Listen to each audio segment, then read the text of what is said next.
Get ready with me. আজকে যাব মামা শ্বশুরের বাড়িতে। আজকে মকর সংক্রান্তিতে মামা শ্বশুরের বাড়িতে কুমির পুজো, মানে বাস্তু পুজো যেটা আমাদের হয়, সেটা হয়েছিল।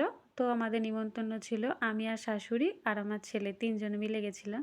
তো এখানে আগে ছেলেকে রেডি করিয়ে নিয়ে আমি রেডি হয়ে নিয়েছিলাম। প্রথমে আমি শাড়িটা পরে নিয়েছিলাম, তারপরে শীতকাল, এত ঠান্ডার মধ্যে ময়েশ্চারাইজিং তো মাস্ট লাগাতেই হবে। তো আমি সেজন্য অ্যালোভেরা জেল আর ছেলেকেও মাখাতাম, তাই একটু ওর থেকেই ক্রিম মেখে নিলাম। তারপর এখানে আইব্রোটা আমি হালকা মেকআপ করেছিলাম, আর চোখে কাজল আর ঠোঁটে লিপস্টিক আর মাস্কারা লাগিয়ে একটা টিপ আর সিঁদুর পরেই রেডি হয়ে গেছিলাম। তারপরেই আমরা টোটো করে চলে গেছিলাম আমাদের মামা শ্বশুরের বাড়িতে। ও তার আগে আমার ফাইনাল লুকটা তোমরা একবার দেখে নাও। শীতকাল, টুপি সোয়েটার কিন্তু মাস্ট, টুপি সোয়েটার পরতে ভুলিনি।